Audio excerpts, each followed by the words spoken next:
You wake up and it begins. A cascade of thoughts. What you need to do, what you forgot to do, what might go wrong, what others might think.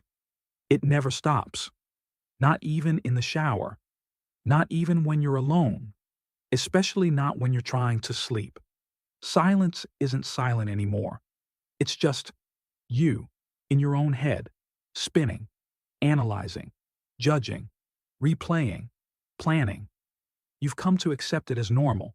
This mental storm, this endless internal monologue, has become the wallpaper of your life. Constant noise, constant movement. And here's the worst part. You don't even notice it anymore because everyone else is doing it too. Thinking has become the invisible addiction of our time, socially accepted, even praised. But just because it's normal doesn't mean it's natural or harmless. In fact, it might be the very thing killing your peace. You don't think because you choose to. You think because you're afraid not to.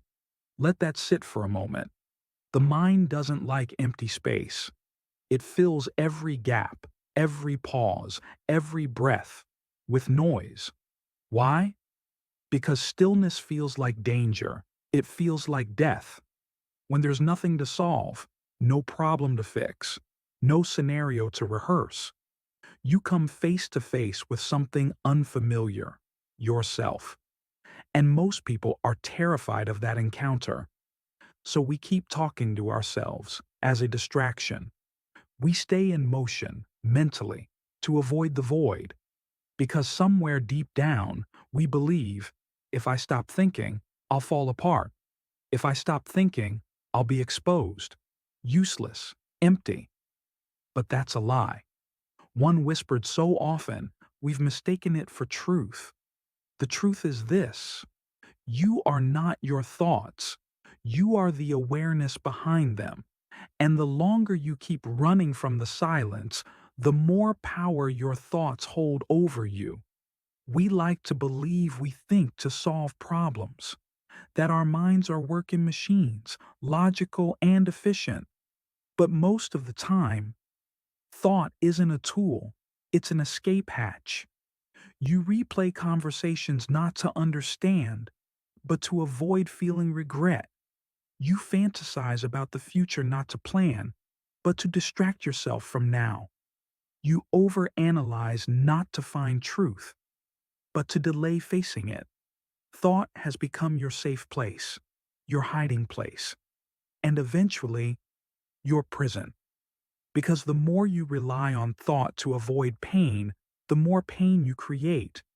You become caught in a loop, reliving the past, rehearsing the future, never landing in the only place that's real, here. Now Zen teaches that suffering begins not with pain, but with resistance to what is. And thought is the most elegant form of resistance. It's a way of saying, I don't accept this moment. I need something else. I can't just be. I must think my way out. But there is no way out, only in, through, and into silence. Most people avoid silence not because it's boring, but because it's honest. In silence, you can no longer perform. You can't hide behind productivity, or opinions, or noise. It's just you, and everything you've been running from. But what if that's exactly what you need? Zen doesn't glorify silence because it's pretty. It respects silence because it reveals. When the mind grows quiet, the chaos doesn't increase. It's finally noticed. The pain you buried, the questions you never asked, the patterns you keep repeating. And in that awareness, something unexpected happens.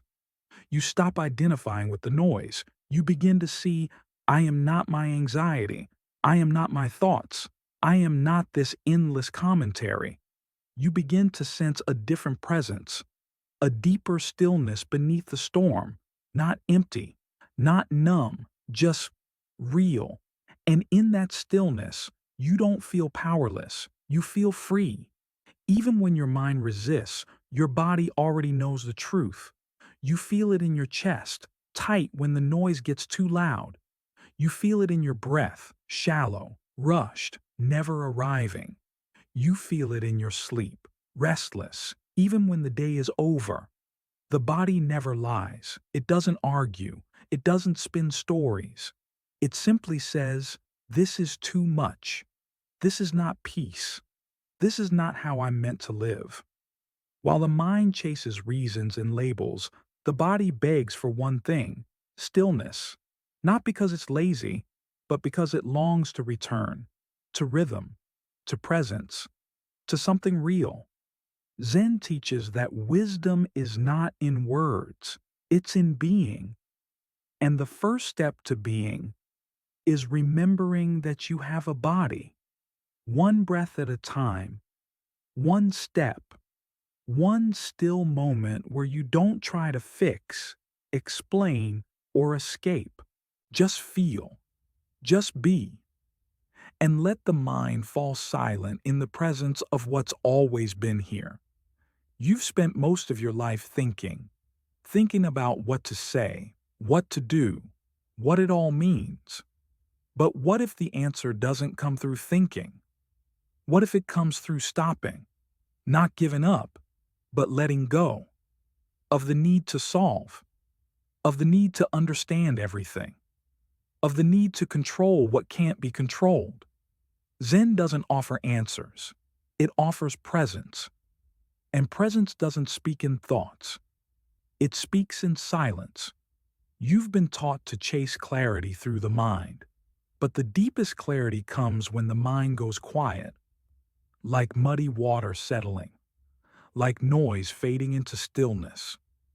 In that space, there's no effort, no striving, no proving, just being. And that is where peace begins.